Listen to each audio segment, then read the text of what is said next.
Hi, friends. Thank you very, very much for coming out tonight. It's, as you can imagine, a great honor for me to share the stage with Andy Summers of The Police.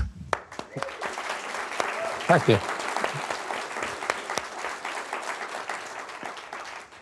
Like many of you, I suspect you first heard Andy's amazing playing on early Police records back in the 1980s. The Police were easily one of the biggest bands in rock and roll and pop music. And believe it or not, their career was only about 5 or 6 years. And Wow. yet the songs are long-lasting and eternal.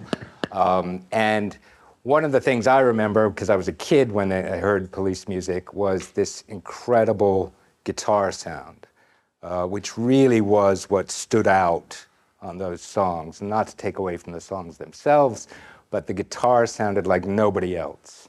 And that sound came from Andy. What I didn't know at that time was that he was also a photographer and an author, and now has 15 solo albums under his belt. Just got off another tour of North America with his solo show before he flew over to Japan. And tonight we're going to also take a look at his photography. And one of his favorite places to photograph is this city we're in, Tokyo. So before we get started, and Andy has lots to say, I'm gonna roll the video. So video onegaishimasu. A short clip so you can get a look of what Andy does and how he produces these photographs when he's in Japan. And we'll roll that.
So as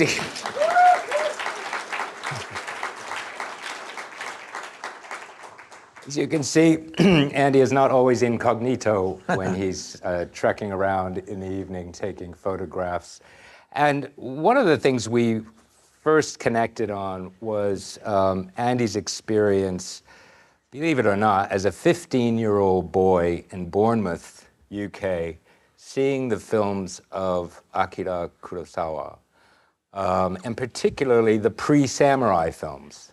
Some of you may know films like Drunken Angel, Stray Dog, High and Low. And so, Andy, I just wanted to start by asking you, before we get into your photos, what it was that you think you connected with as a kid in Bournemouth, post-war, obviously, with Kurosawa's early films. Well, at that age, I was 14, 15, and I started playing the guitar when I was about 11. And so I was, I had a lot of American long-playing records that I would copy the guitar solos. And So I was sort of starting to get into more culture at a pretty young age, even pre-teens. And, you know, by about 15, I started to go to one cinema in my hometown, which was called the Continental, which sounds very sophisticated. But they showed all the European, what we call art house films at the time, especially Kurosawa. And I think that was where I first got this contact with, you know, Japanese culture, films of Kurosawa, and, you know, of course, I became very taken with these films and the Japanese culture. And that's where it really started for me, 15 years old, 16 years old. And of course, I've continued my whole life, you know, to continue watching those films. So, and then, of course, it was a great joy to me a little bit later in life when in my life, I'd moved to London and I was in bands and everything. And I got to come to Tokyo for the first time and play in Japan. I mean, I thought everything I was going to see in Tokyo was going to be exactly like a Kurosawa film, which was not quite true. But I was very taken with it all. And so, you know, being in Japan, being involved in, you know, thinking about it and all that has always been in my life from, you know, since early teens. And, you know, of course, tonight is a continuation of all that. I'm happy to be anywhere, but I'm happy to be here tonight to talk to you about all that. So I'm a true fan of the culture and the art that's made here. We talked also about, I'm just going to be putting some of Andy's photos here in Japan up on the screen, but we talked also about what you see when you see Tokyo as a photographer. I know, you know, Andy's taken photos all over the world, and we could show 60, 80 photos tonight, and from you know, from South America, from Europe, from America.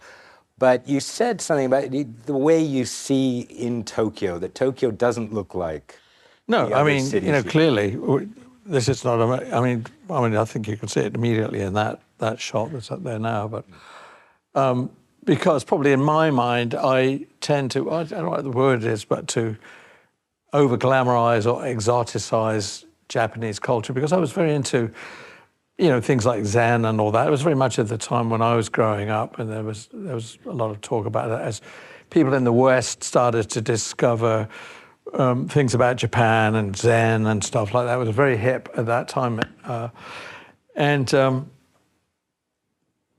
I mean, like a picture like this, I don't know what you say about it really, except I took it illegally on the underground. You know, we weren't supposed to the subway here. They told me, don't let anyone see you with a camera, but I got quite a lot of pictures from the subway. This is a very exciting photograph, right? Thank you very much for your silence. Okay, no, I like it, but I use a Leica camera, and I was like carrying my camera sort of beneath my clothes so that no one could see me with it. But so they're subversive, subversion in the subway, if you like. And I did a lot of photographs like this. And I was slightly inspired by a great American photographer called Walker Evans, who I think back in the 1930s went on the subway in New York City and did a bunch of photographs like this. And so this is, you know, in a way, my version of what Walker Evans did many years before. Oh, yeah, there you go. I must have been sitting down, yeah. Some people, some of you may not know, but one of the first, if not the first, music video that the police shot for a single called So Lonely was filmed very much in the Tokyo metro, the Tokyo subway. Do you remember shooting that video? I do remember shooting it, and we were doing it, we were traveling all across the world because we were playing all over the world, and we had a film crew with us with the intention to make it, and their film did come out. It was called Police Around the World. So I know we were in Hong Kong and doing stuff, and I think we did stuff in the subway here. Anyway, that was the reason for it. You know, we were making, you know, a film about the group, which was very famous at the time, which was a surefire bet for record company and whoever put that out. You've also talked, I mean, this is, I love this photo because of the sort of the self-containment of people on the subway. One of the things you notice that if you come from New York, as I did, people on the subway in New York are all sprawled out, you know, and got stuff all over the place. And in Tokyo and Osaka, to be fair, people know how to contain themselves on the train. And you can probably imagine your way into this train car. Of course, this is before iPhones were around, smartphones. But even so, complete silence in the train. I think that, I mean, tell me if I'm wrong, I mean, I think of that as being a very, very Japanese, that there's space that you occupy, and that's where you are, you know, and I mean, in the West, people, I mean, I'm going to say cruder than that, it's much rougher. I mean, here, you definitely sense it. And you know, something that I think is wonderful about the Japanese culture, and I wish it was more like that in the West, where you know, it's kind of rough. In fact, I don't think I'm going to go back. I'll stay here. Yeah, but even that picture, I think, you know, where you see their back, no one's interfering in each other's space. And, you know, even on something like the subway train, they manage to be private. And people respect that. That's a Japanese style. Yeah, and today with smartphones, you know, you have people, you know, you can be cheek by jowl on those subway trains here, and people they'll hold their phone right up close to their face, and they're just, you know, the thumbs moving so fast on the screen, and yet people right next to them are not peering over their shoulders and trying to figure out what they're doing. There's a sense of, I think, privacy. Well, look at that, back to back, and I'm just noticing this. The hands are through the thing, they're not holding. Yeah. You see that? The hands are just out like that. It's very Dang, he may have had a few. Little strange. Too many, yeah. Let's often see that as well. This is a great photo, too. Yeah, that's a very strong one. Yeah, I mean... Where is he now? Where is he now? Maybe he's in here tonight. Yeah. I wonder if you see a connection between... I mean, I know that Andy explained to me that they were being photographed constantly in New York City, especially when the police were on the way up. I mean, they were on billboards in New York, I mean, all over the place. And then you decided, well, I'm going to take the other side of the camera and go at it myself. Well, it's true, and it's a good point because, you know, I've been doing photography for many, many years now, but it really started, I think, in 1979. We were in New York City, and, you know, one of the things about being, you know, a very fast-growing and very popular band, that we were being photographed all the time, mostly by women, oddly enough. Some of the great ones were female, not all male. But I started, you know, after all, I started to kind of get into like, okay, she's going there, she's bending on the floor. Oh, you know, I started to get into the photography. And one of the photographers finally took me to a great camera store in New York City, and I bought a Japanese camera. I bought a Nikon, and I know the first mistake I made was I bought a 24mm lens, which is sort of super wide, and everything looked so wide, and I thought, you know, and finally, I got the information, get a 50mm lens. And then, I started to get into it, started to come to me all the stuff about cameras and photography. And, I was looking at lots and lots of photography books. And, this is the way you start, just like music, where music you copy other people as you're starting to learn to play an instrument. And it was the same thing with photography for me, which was mostly studying, people like Cartier-Bresson, and... I like that one. Yeah, that's a nice crazy shot. I started to study a lot of photography books, and then I started to talk to photographers technically. And, and I seem to have a natural aptitude for it because, like, for just a very simple example, the other two guys in whatever their names were in that band, it's just gone. They both got cameras, and then 1 week later they put them away. Not me. Ooh.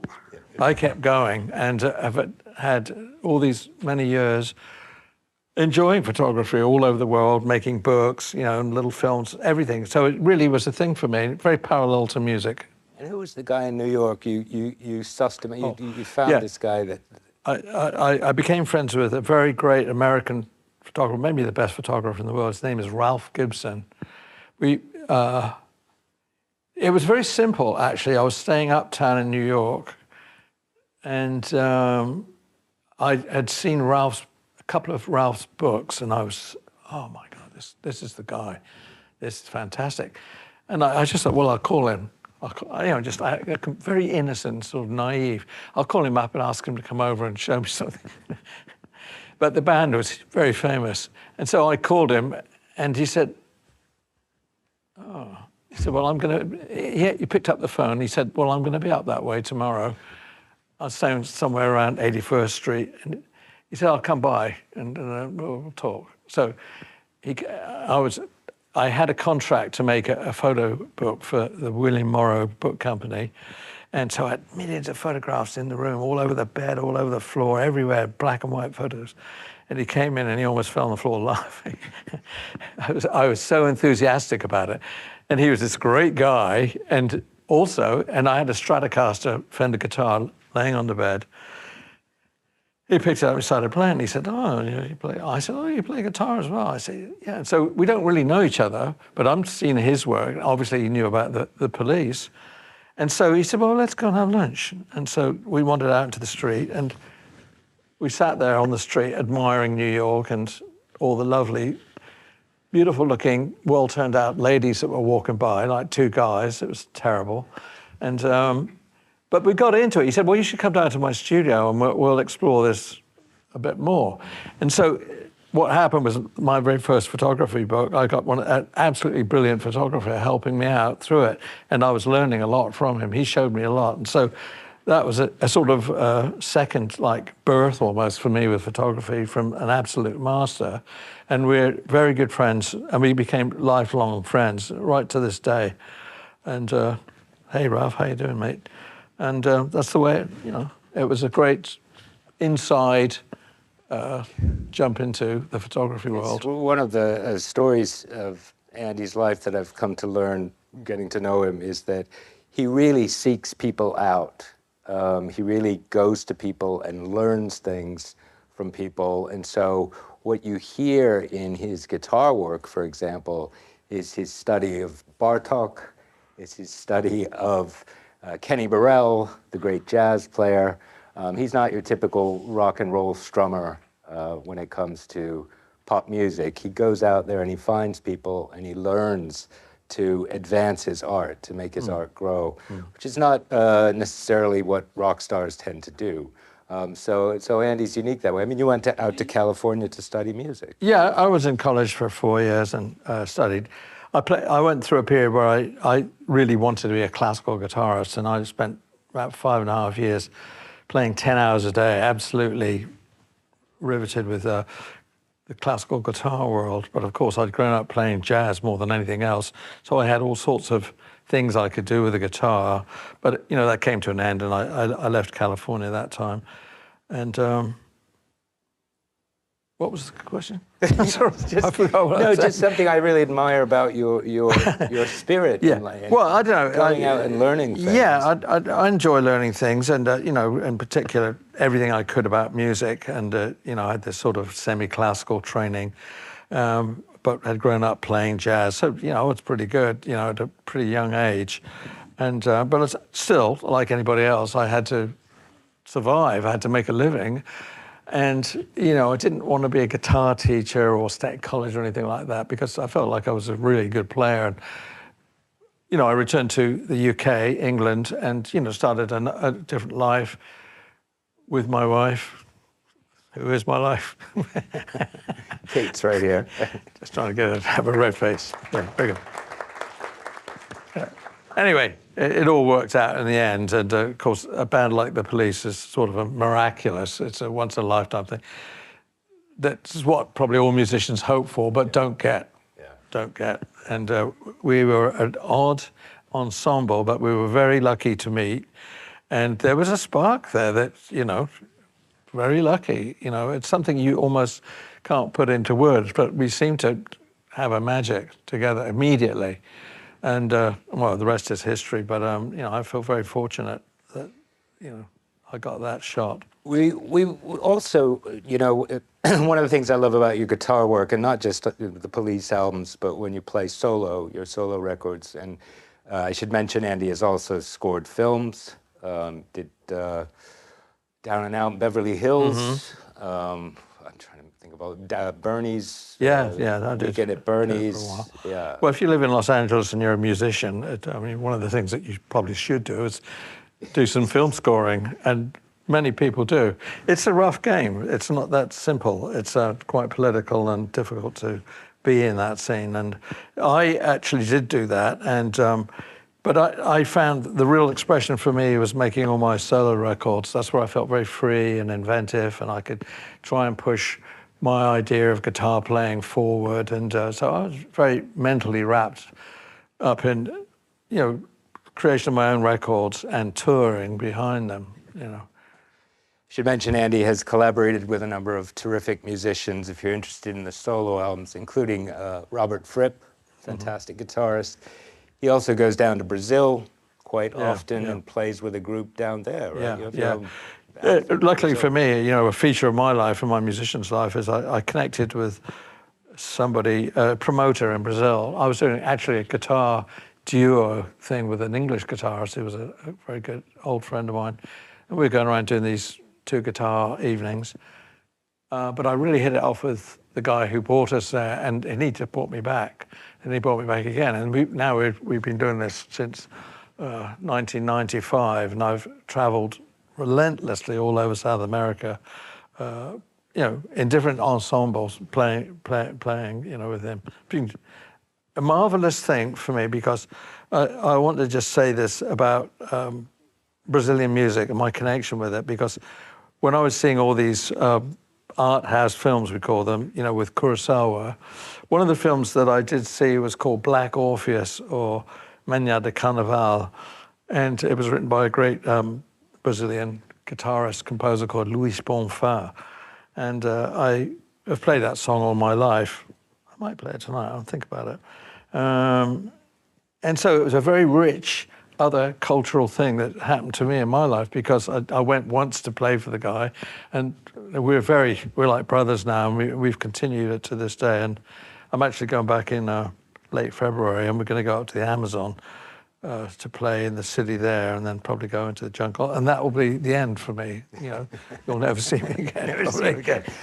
Let's hope I get lucky. You can see from this photo, and sorry we don't have time to show more photos that Andy's taken in Tokyo, but one of the things that Andy talked to me about is the layers of visual energy in Tokyo as compared to, for example, New York or London. That you said to me once, when you come to Tokyo, you see all these signs and these layers of imagery. Could you talk about that just for a moment? Well, yeah, of course, like I'm what you might call a Japanophile, because, I had these influences at an early age, and they've always stayed with me. And so coming to Japan and Tokyo and some other places in the country, it was very exciting for me. And of course, I wanted to take photographs. I think that sign is still there, and it's in Shinjuku. I'm sure you all know Shinjuku, which is an interesting place. I always like to go there. Every trip I come, I go down there at night and walk around. It's like another city, isn't it? Another city, yeah. And it's a very different atmosphere than, say, outside the expensive hotel I'm staying now.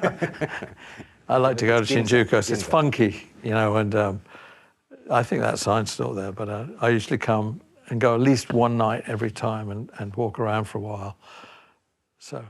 We were privileged, speaking of layers of sound and layers of imagery, we were privileged the other day to stop by the wonderful Fender flagship store, which is the only one in the world at the moment.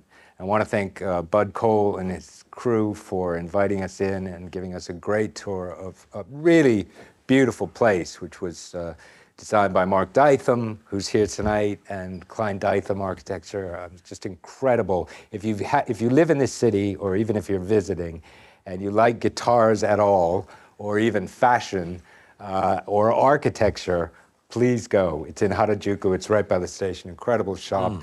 And they gave Andy this guitar tonight with a Hokusai print. You'll probably see it as Andy picks it up here. Yeah. It's the Great Wave by Hokusai. And so very much. now that we've talked about music a little bit, we've got Andy Summers, so he's going to play a little for us. No, I don't want to play. It's up to him. Well, Get the sound? Here we go. this is a beautiful, very nice, eh? Yeah. Very good idea.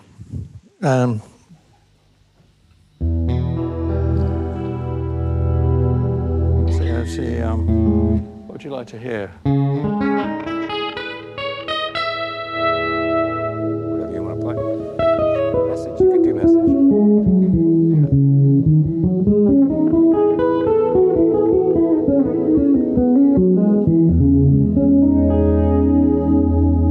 So.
Thank you. You've never heard that song like that before, I bet. It's very difficult to do that, Just actually. beautiful, not your typical three-chord rock song there.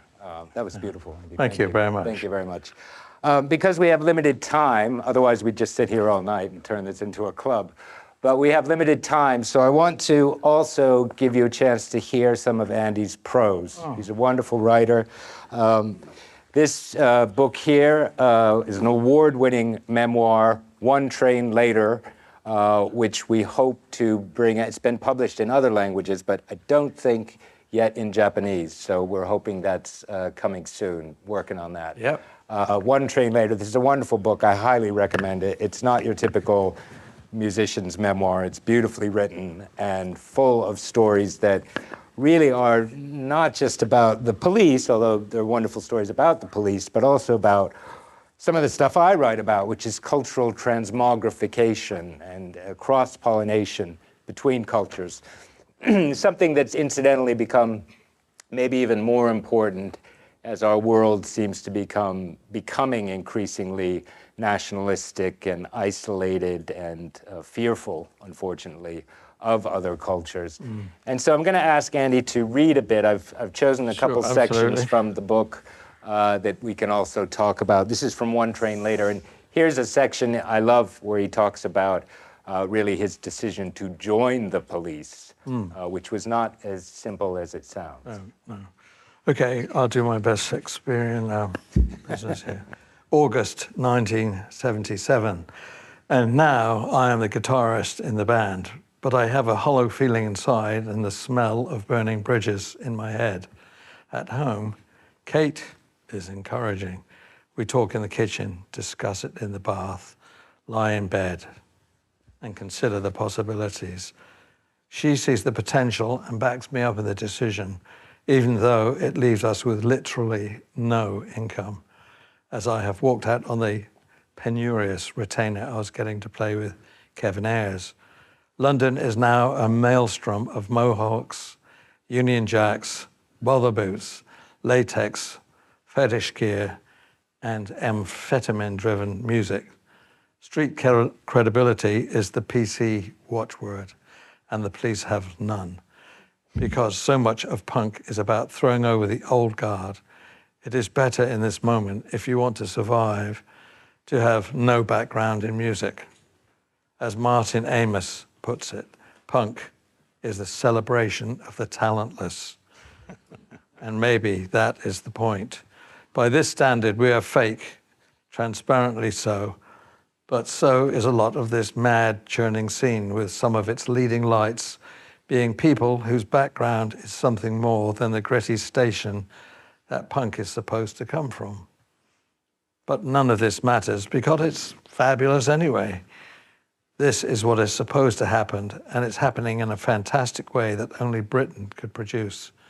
As well as being a nation with a long history of readiness to go to war, Britain also has a lengthy charter of protest movements. It's in the blood. Put simply, we like a bit of aggro. The youth of Britain who see the country as being nothing more than a dystopia controlled by an oligarchy, produce Sturm and Drang on a regular basis. The Fabians, the suffragettes, trade unions, teddy boys, mods, rockers, Aldermaston marchers, hippies and punk. The British also have a knack of translating this into music, often taking American music and reproducing it in an even gutsier way than the original. For example, the Beatles, the Stones, the Who, Cream, Led Zeppelin. What is rock if not a howl? In this late 70s moment, though I don't identify with the current outer manifestations of English rage, punk, I love the energy and aggression and the fact that punk is a dynamite blast through a music industry that has gotten fat and complacent. Overnight, it creates havoc and puts a lot of fat slobs out of business.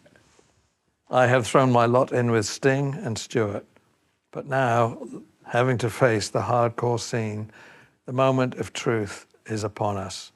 With the music we have in hand and the way we play, I feel as if I'm smiling into a severe hailstorm with my aggression in place, but my musical values at the bottom of a deep black ocean.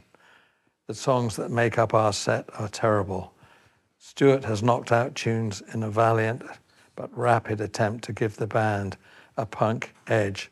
But there's nothing original sounding, no true songwriting voice that is genuine enough to capture an audience.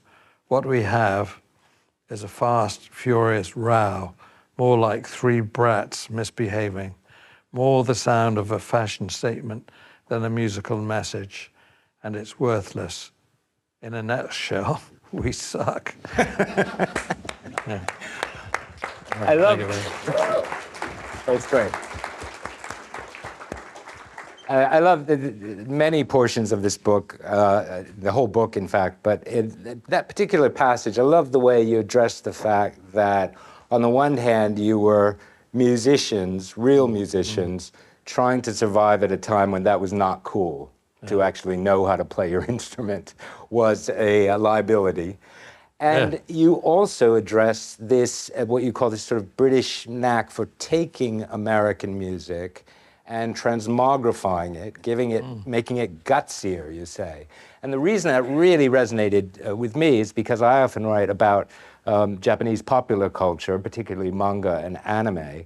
And when you go back to the post-war period, you see how these Japanese artists, among them Osamu Tezuka, of course, probably the most famous, took these American influences and influences from other parts of the world and transmogrified them, turned them into arguably a gutsier form of comics, manga, and animation or anime. And I wonder if you could talk a bit about that sort of transcultural experience, and you now living both in England and much of your life in the United States. And well, I think, I mean, in a very simple way, when I was, first getting into the guitar playing and that, all the records I really listened to were American jazz records. I was listening to American jazz guitar players like Grant Green and Kenny Burrell and the great Jimmy Rainey. So, and it was coming from there. So that was already mixing up with my English sensibility. I mean, English music, I couldn't even say what it was really. I mean, we grew up in school, singing hymns and chorales and things like that. Music and stuff. I remember, in particular, we had music class. I can't even remember what the poor guy was trying to tell, because mostly in the class, people were just throwing things at the teacher. It was brutal.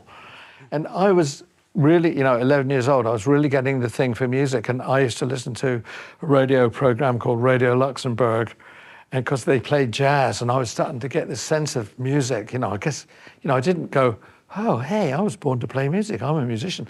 That didn't occur to me. It was just this fantastic attraction to this music they played on Radio Luxembourg. Then I tried to talk to the poor beaten up old music teacher about this stuff. So this was the sort of birthing moment for me with music, when I guess I was really starting to connect with music. And then it weirdly, one day the back door of our house knocked, and it was my cousin, Terry, I think his name was. He had a guitar in his hand, and he said, oh, your uncle said, would Andy like this guitar? And it was some beaten up old kind of nylon string guitar with 5 strings on it. And I immediately was magnetized by the guitar. And, I was only 11, but I got it and I was trying to figure it out. And that's exactly where it started, in my bedroom with some very old guitar. But man, I made the connection, and eventually I figured out how to get 6 strings on it.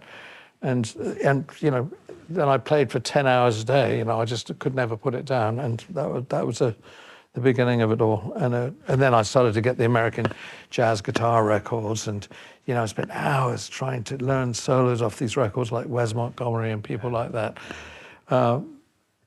And then I was going to the movies to see all these great movies. So it all sort of came together, when your mind wakes up at that age to this stuff. I don't think you get it at 7 years old, but by 13 and 14, I was all the way in, and never thought about anything else. It was so important to me. That was the life. And a little addendum to that. when I was 16 and maybe 17, in the town that I grew up in, these very good, great musicians who'd all worked in London opened a jazz club that just operated on Friday nights, and rather imaginatively they called it the Blue Note Club. Been there, thank you. So I was so keen, to hear this jazz quintet playing this stuff, and eventually, I can't remember quite how it worked out, but there I was, on fire for all this. And they let me play in the interval. They said, "Oh, you can play." Well, we take it, 40-minute break. And they were in their 30s. They were all in their 30s. They'd all played in London, and they were sort of grown-up jazz musicians. But they let me, this little kid, play in the interval. And so I would play with anybody that would play with me. Like, I remember one of the weirdest ones was myself and a trombonist. Guitar and trombone, that was kind of difficult, But we somehow got through it.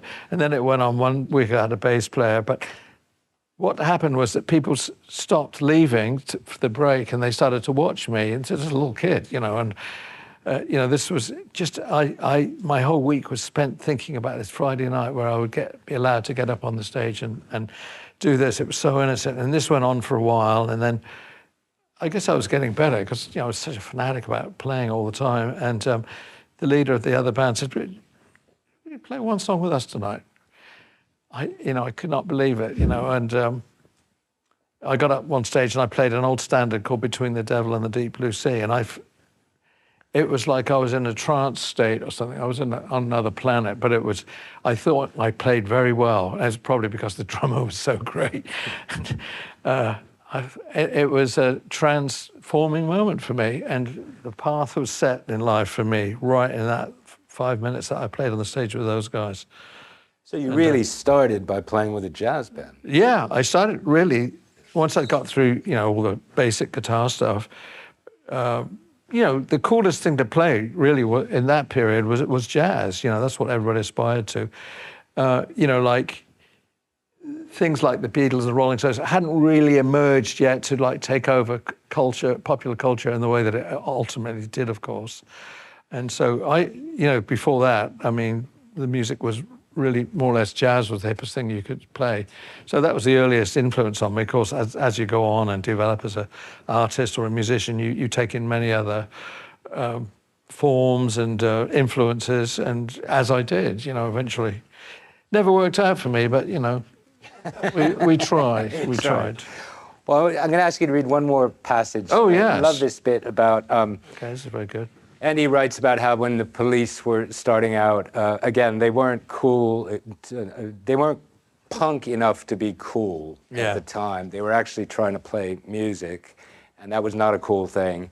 And he writes about, pushing their van. Their van would always break down after the show. Always. So they would push the van back up the streets in the West End of London and push the van past all these people enjoying dinner in these beautiful restaurants and indulging themselves. Meanwhile, these guys are shoving the band up the street.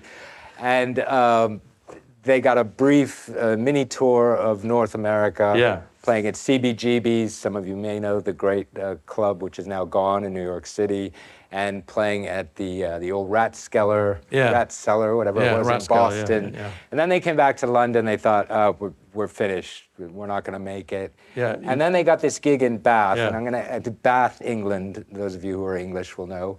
And I'm going to have Andy read this passage. It's really terrific. Yeah, we were on the verge of the end. The only thing that saved us was that CBGB's gig, and we did about 3 weeks. I remember calling Kate from some icy motel, going, "Well, we're still alive, but oh yeah, it's out, grim times." But anyway, we did do that, as he said, and then here's this passage: the first gig, show, is at Bath University. Without rehearsing, we drive down from London in the late December afternoon, happy to be back together and not really knowing what to expect from this tour. It doesn't sound like our crowd, but then we don't have a crowd. We set up our gear on stage in front of the Albertos. There was a band called the Albertos y Trios Los Paranoias that we were support actors. Thank you, madam. Though we are the support, at least we're getting paid, and we're looking forward to playing in front of a packed auditorium. The hall looks as if it can hold about 1,000 people, 10 times larger than the matchbox size halls we usually play in. Showtime comes and we dutifully trot out to warm the crowds up for the Albertos. As we arrive in front of our guitar amplifiers and drums, the hall erupts into chaos, a rushing tide of black leather, spiked hair, and ripped T-shirts charge and push up against the stage as if this is the last band they will ever see. For a minute, we're shocked. What the hell is going on? Is this the Alberta's crowd? But in the heat of the moment, we can't stop to analyze, but instead react and begin churning through our set, responding to the wave of adrenaline as if this will be our final gig. It's pandemonium. We can hardly hear ourselves, but inspired by the forces in front of us, we pull off a killer show and leave the stage to a mob of screaming, hysterical girls calling out after us. The poor Albertos stand on the side of the stage in shock. Ooh. Their faces chalky white. As we fall into the wings, their drummer, Bruce, remarks with a bemused look on his face, "Oh, so that's your game, is it?" We're so blown. I'm glad you're sitting there. You know, I'm doing this for you. We're so blown away by what has just happened that we feel almost apologetic, as if we pulled a dirty trick. It wasn't really cricket, and we were obviously going to be a very hard act to follow. The Albertos realized that they might have made a wee bit of a mistake, but back in the dressing room, we're practically bouncing off the walls. How could this be? In London, we get iced, but here on the outskirts of Bath, we are gods.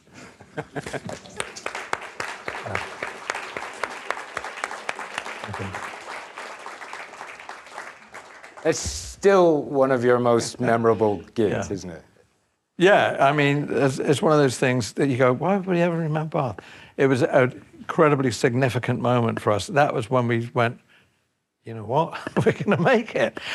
And from that day on, it just went up like that. We were the hottest band in the UK, you know, and it came very quickly after that particular show. And of course, it was everything we, like all guys in bands, is what we all hoped would happen. One day we'll make it, we'll have a hit record. But of course, it went way past that.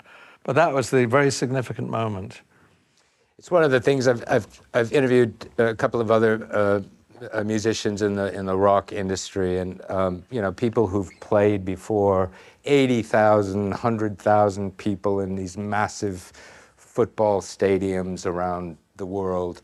And they often, as Andy has told me, reflect back and think that the most exciting gigs they recall and what they really, really enjoyed playing were those small houses, those small theaters, those small clubs and ballrooms in the early days. Yeah, it's great ironic truth, actually, that, you know, those are the ones that really, you know, okay, we just did, you know, 50 stadiums. Yeah, what's next? You know, that's what it got to. It got to that point. But those early things where you thought, we got, you know, these were the ones that really have stayed in the memory. I'm very happy about that. Yeah, it's there's a video clip. Can't remember which documentary. One of the documentaries about the police that shows the police on stage, and Andy gets off the stage, you know, roaring audience, thousands, tens of thousands of people, gets off the stage, climbs into the back of an SUV, big black SUV, takes his shoes off and just goes, and it's totally silent.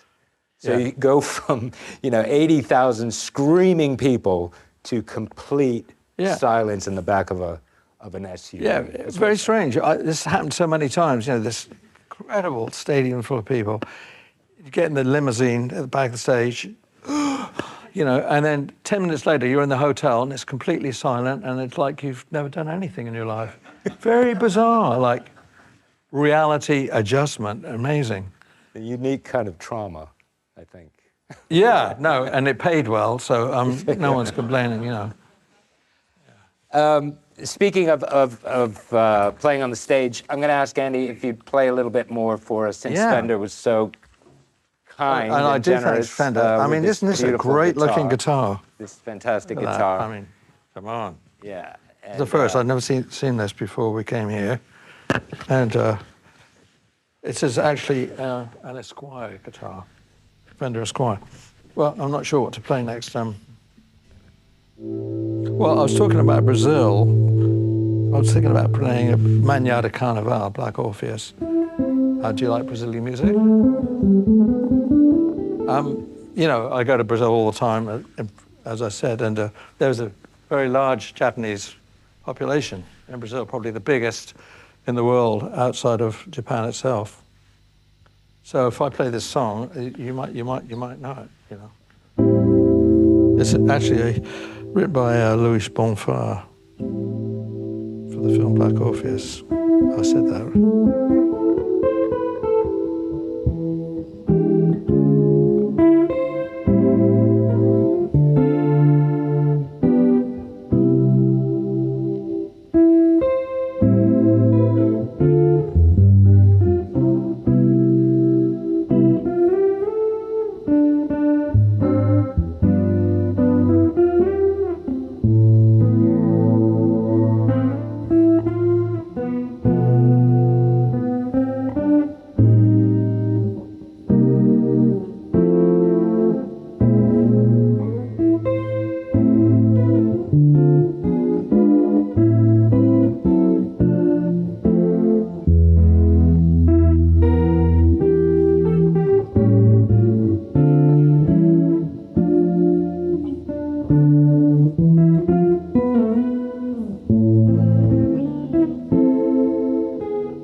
Thank you.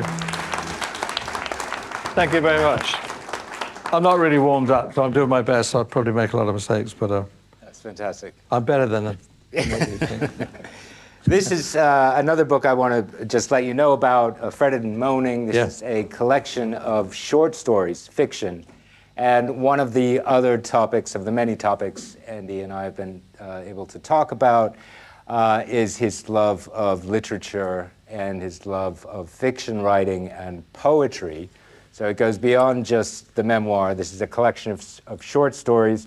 We hope to get some of these translated into Japanese as well.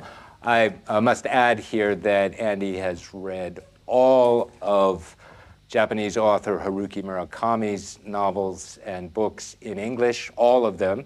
So I was very privileged in March, I think, no, sorry, in January of this year, to introduce Andy to Haruki Murakami.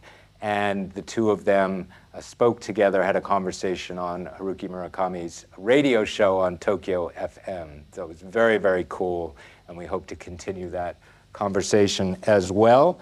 And speaking of literature, I've also brought tonight Monkey Magazine. This is the only, this is a Japanese literary journal founded by my dear friend who's here tonight, Motoyuki Shibata, probably the premier translator of American and British literature into Japanese. This goes the other way. This takes Japanese writers and translates them into English. Haruki Murakami is a big supporter of Monkey. This is the newest issue, which is just dropped, I think, yesterday here in Japan. Will be out in North America and the rest of the world in November. But you have a chance to get a copy of the new Monkey, which is the theme of the issue is horror, which is unfortunately very appropriate right now for many of us living in this world. And the theme is horror, and it's a beautiful, really fantastic. I'm very, very privileged to have been a small part of this publication for a number of years. The new issue will be on sale out in the lobby at a discounted price tonight, since you're here for a special evening. It's just 1,000 yen, and you can take one of these home. They're beautiful, and we're actually hoping to get Andy into one of these issues sometime in the future, in one form or another. So Monkey will be available out front. And this is the publication that I'm best known for, which is called Japanamerica, and which is themed around what a lot of the discussions we've had, which is this trans-cultural cross-pollination that often produces something even better than the original. And that's very, very exciting. We hope that continues, and certainly Andy's one of the premier emissaries of transcultural, cross-cultural cross-pollination, which is one of the reasons he's here in Tokyo tonight. Yeah, very happy to be here. Happy to be anywhere. So big thanks to Andy Summers. Thank you very much.